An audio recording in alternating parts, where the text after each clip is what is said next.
تبارك الذي بيده الملك وهو على كل شيء قدير الذي خلق الموت والحياة ليبلوكم أيكم أحسن عملا وهو العزيز الغفور الذي خلق 7 سماوات طباقا ما ترى في خلق الرحمن من تفاوت فارجع البصر هل ترى من فطور ثم ارجع البصر كرتين ينقلب إليك البصر خاسئا وهو حسير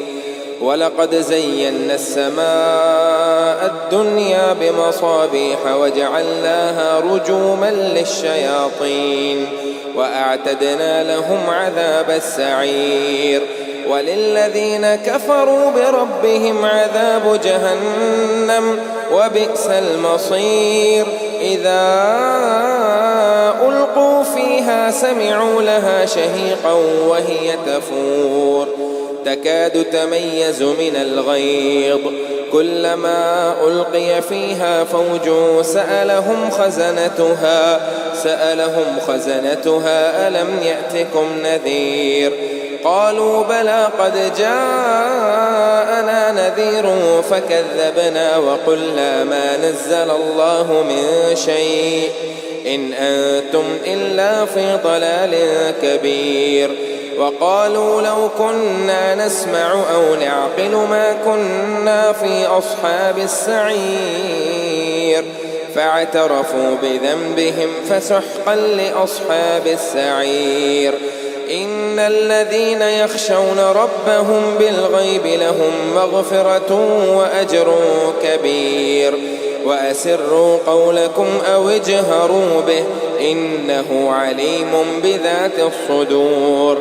ألا يعلم من خلق وهو اللطيف الخبير هو الذي جعل لكم الأرض ذلولا فامشوا في مناكبها وكلوا من رزقه وإليه النشور أأمنتم من في السماء أن يخسف بكم الأرض فإذا هي تمور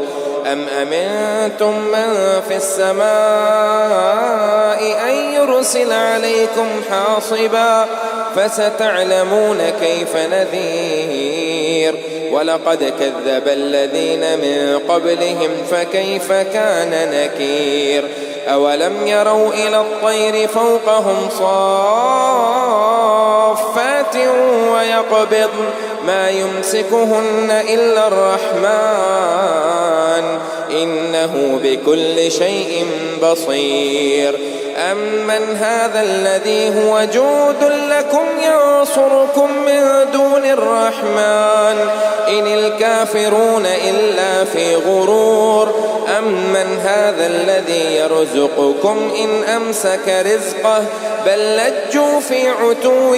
ونفور أفمن يمشي مكبا على وجهه أحدى أمن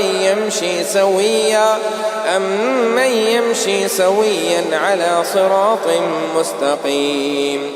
قل هو الذي أنشأكم وجعل لكم السمع والأبصار والأفئدة قليلا ما تشكرون قل هو الذي ذرأكم في الأرض وإليه تحشرون ويقولون متى هذا الوعد إن كنتم صادقين قل إنما العلم عند الله وإنما أنا نذير مبين فلما رأوه زلفة سيئت وجوه الذين كفروا وقيل هذا الذي كنتم به تدعون قل أرأيتم إن أهلكني الله ومن معي أو رحمنا فمن يجير الكافرين من عذاب أليم قل هو الرحمن آمنا به وعليه توكلنا فستعلمون من هو في ضلال مبين قل أرأيتم إن أصبح ماؤكم غورا فمن يأتيكم بماء معين